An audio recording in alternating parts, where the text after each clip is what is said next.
Hello everyone, আসসালামু আলাইকুম। তৈরি করব ইনস্ট্যান্ট ভাপা পিঠা। ভাপা পিঠা চালের গুঁড়ি চালতে হয়, কাপড়ে মুড়িয়ে বানাতে হয়।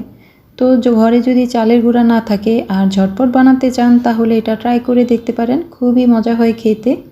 তো আমি আজকে বানাবো সুজি দিয়ে ভাপা পিঠা, তাই নিলাম 1 কাপ সুজি, সাথে দিয়ে দেব আধা কাপ কোরানো নারকেল, লবণ দেব 1/3 চা চামচ।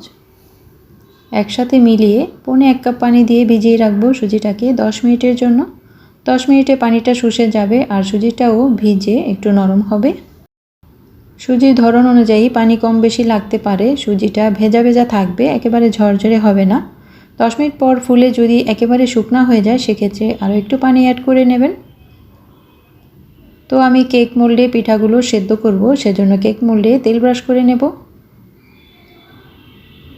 এরকম একটা মোল্ড থাকলে একসাথে 6টা পিঠা বানানো যায়, আলাদা আলাদা বাটি লাগবে না। তো এখানে নিয়ে নিলাম কোরানো নারকেল, কোরানো খেজুরের গুড়।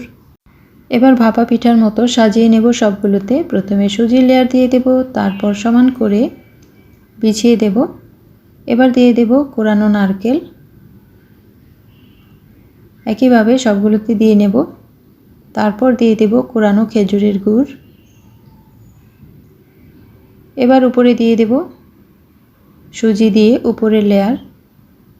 চুলায় আমি হাঁড়ি বসিয়ে পরিমাণ মতো পানি দেব, তারপর একটা স্ট্যান্ড বসিয়ে কেক মোল্ডটা দিয়ে 5 থেকে 10 মিনিট ভাপ দিতে হবে পিঠার সাইজ বুঝে। যেহেতু এটা কাপ কেকের মোল্ড, 5 মিনিটেই খুব সুন্দরভাবে সেদ্ধ হয়ে গেছে। 5 মিনিট পর আমি চুলা থেকে নামিয়ে এবার পিঠাগুলো তুলে নিচ্ছি। গরম গরম এটা খেতে অসম্ভব মজা লাগে। এটা চালের গুঁড়া ছাড়া বানানো, একটুও বুঝতে পারবে না। আপনি বানিয়ে খেয়ে দেখবেন, নিজেই অবাক হবেন। তবে গরম গরমে এটা বেশি ভালো লাগে। ঠান্ডা হলে পিঠাটা একটু টাইট হয়ে যায়, সেক্ষেত্রে গরম করলে আবারও সফট হয়ে যায়। হয়ে গেল খুবই সহজে ঝটপট ভাপা পিঠা। ভেতরটা কত লোভনীয় হয়েছে, এই দেখুন। খুবই সফট, খুবই মজার। ভালো থাকবেন। এরকম সহজ সহজ রেসিপি পেতে চ্যানেলটি সাবস্ক্রাইব করে রাখতে পারেন। কথা হবে পরবর্তী রেসিপির সাথে। ভালো থাকবেন। আল্লাহ হাফেজ।